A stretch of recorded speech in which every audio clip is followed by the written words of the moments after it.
So I got asked this question on my YouTube channel, which I think was quite funny. The person asked me, can I help them secure a summer internship? Which, I mean, I'm an analyst. I can't help you do anything. So maybe find someone else to speak to. And the truth is, no one in the investment bank can help you get a summer internship, except maybe you're Jamie Dimon. I can refer you, but you still have to go through the whole interview process, which could be 4, 5, 6, 7 interviews. So I can't help you secure a summer internship. Actually, let me rephrase. It's 4, 5, 6, 7 for a full-time role. For summer internship, maybe it's around 3, maybe 4 and math. But I'm going to give you some tips to actually help you secure a summer internship. In my last video, I talked about 3 things you could do to convert your summer internship to a full-time role. So let's take a step back. What can you actually do to secure a summer internship? First question you need to ask yourself is, what's the point of the internship? Why do I want to do an internship?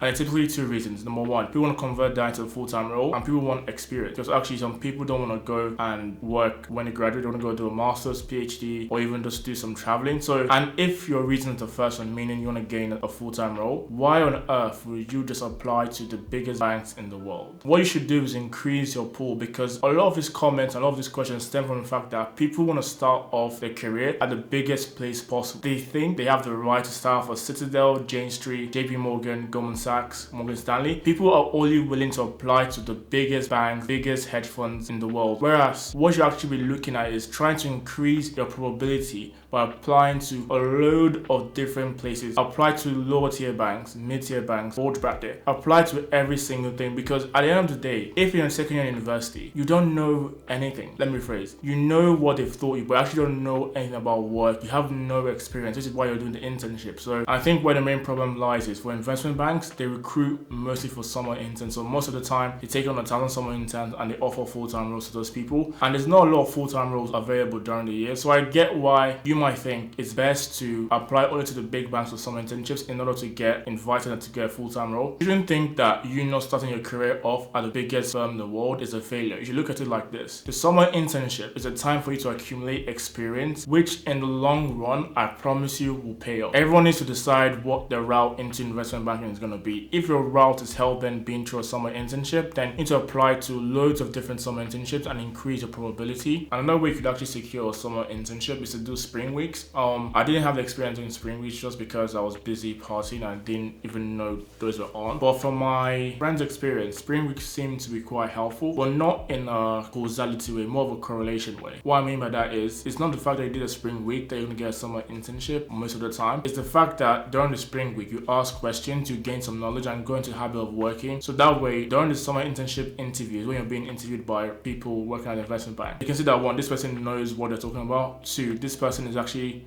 willing to work, and 3, this person has worked before. And the last tip I'll give you guys to get a summer internship is through effective networking. I guess in the past, this is way before my time, how networking worked was you maybe message or meet someone at the bar that worked at Goldman Sachs, speak to them for a bit, maybe they like you as a person, and then they just call you for an interview the next day and you get the role. And this actually happened in the past. I remember my master's lecturer, I think he was teaching me a hedge funds module, and he literally told me he worked as a trader at Wachovia Bank. He literally told me how he got the job was he met some guy at the bar, he talked to the guy for a bit, found out the guy was a trader at that specific time, and the next day he got an interview because of that guy and he got the job. So in the past, this is how it worked. So there's quite a bit of, no nepotism, but there's quite a bit of human interaction in determining if you could get a job the next day or not. But right now, this is not the case. Banks and most global institutions have to be fair. That's the reason why people still think now that if they message someone on LinkedIn or if they go, I remember being in university and they said, go to a career fair, you might meet someone and then they help you get a job. It doesn't work that way. And it's not worked that way for a long time. People point out exceptions where some random person, I don't know, some university student was to a career fair, some, I don't know, VP and Nomura liked them and then they go a role. But the truth of the matter is, the hiring manager can't tell HR, put this person's CV up first, or this is the person's CV I want you guys to send to me. That's not how it works. HR is an independent function that handles the whole hiring process. So it doesn't matter if you met an ED from Morgan Stanley at a specific career event and then you think somehow he's going to put in a word to HR and HR is somehow going to push your CV to the top of the list, and it doesn't work that way. And I think people still have this misconception, which is why a lot of students still think it's a good idea to just message people on LinkedIn or go for a careers event and just try and talk to people aimlessly and trying to get them to like them as a person. But that's not how you should be approaching networking. How you should approach networking is, it's a time for you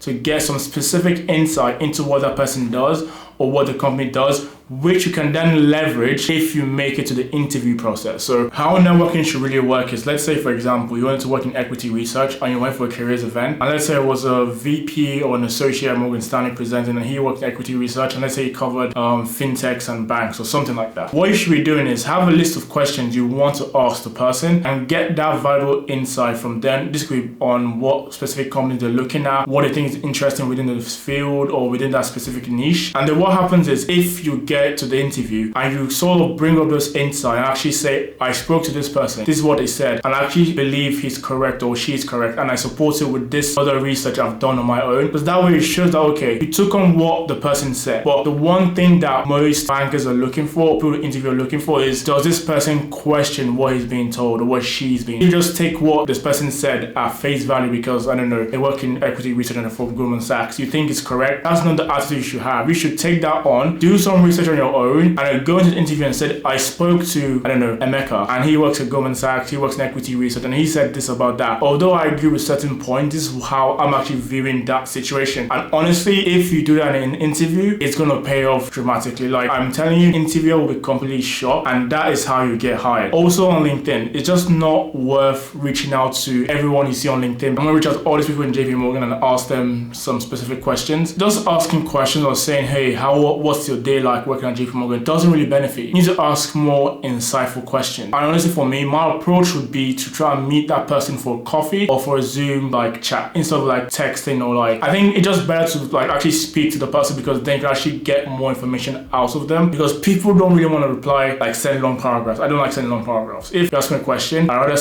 be able to elaborate a lot. Try and convert that initial conversation into a phone call or an in-person coffee